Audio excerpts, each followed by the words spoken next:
The stage is set for a grand adventure on the Golden Isles, and with the gods looking to us for help, everything is on the line.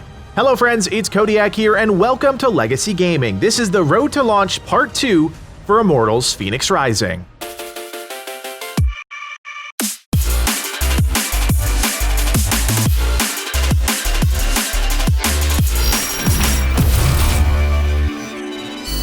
If you haven't already done so, check out our previous Road to Launch video for Immortals Fenyx Rising.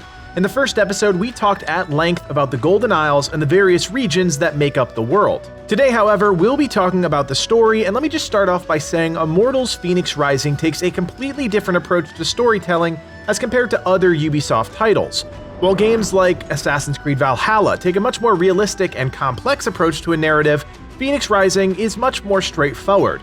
The game embraces the comedic adventures of the late 90s and early 2000s. If you remember games like Banjo-Kazooie that didn't take itself all too seriously, that's exactly the type of spirit Ubisoft is going for with this game. The story is told by Prometheus and Zeus, who narrate the entire adventure. Prometheus is your more straightforward, factual guide, while Zeus injects humor as often as possible. Fenyx, unlike other heroic characters, isn't afraid to break the fourth wall and interact with the narrators, reacting to their commentary, and oftentimes those lines are crossed and you can really feel the story extending well beyond what we're used to for a typical adventure RPG. Of course, with any grand adventure also comes a larger-than-life ultimate evil, and in the case of Immortals Fenyx Rising, that's Typhon, a titan out for revenge against the gods for banishing him in Tartarus. I mentioned Zeus and Prometheus before, who are both grappling with the reality of the situation on the Golden Isles. The other gods are missing. Zeus can no longer harness the power of lightning, and Prometheus is putting all his faith in mortals, more specifically, Fenyx. Our main character is really no one special. A shield bearer, Fenyx was never destined for greatness, but like most good stories, destiny had other plans. Your ship crashes on the shores of the Golden Isle, and this is where your relationship with the gods really steps off.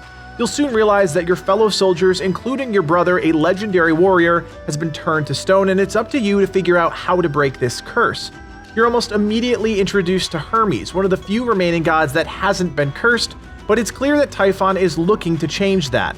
Luckily, your intervention saves the god from a horrible fate, and he'll quickly become yet another guide on your adventure, but one that sticks by your side throughout your journey. As you start to unravel what's going on around the Golden Isles, it becomes increasingly clear that you need to travel to each region and remove Typhon's influence. The Olympian gods have been cursed, banished, and tricked, and as the hero of the story, it's your job to figure out how to undo whatever evil magic is binding them. We've already seen examples of how this plays out in real time. Each island has a story arc that revolves around a specific god or goddess. In the Valley of Eternal Springs, you'll have to free Aphrodite, who's been cursed into a tree. Each island is its own entity, but provides context to the overall story. As you free the gods and goddesses, they'll provide crucial stepping-off points in the forms of upgrades and access that will help in our ultimate fight against Typhon. The truth about Immortals Fenyx Rising is that the story isn't incredibly deep or complex. It's a linear narrative that takes us from one point to another, but don't let that fool you. There is still plenty of optional content for players to enjoy. One of the biggest deviations in terms of story elements is the lack of NPCs to offer things like side quests. Because the Golden Isles isn't chock full of people, those opportunities come in other forms, like puzzles. I think it's important to remember that Immortals Fenyx Rising is the third major open-world RPG from Ubisoft in 2020, and as expected, they're all going to be a bit different. If you're looking for some lighthearted humor, a story that doesn't take itself too seriously, and a more Zelda-esque narrative, well then, I think Immortals Fenyx Rising is the perfect game for you. We hope you enjoyed our second Road to Launch video for Immortals Fenyx Rising. In our next episode, we'll be taking a top-to-bottom look at combat.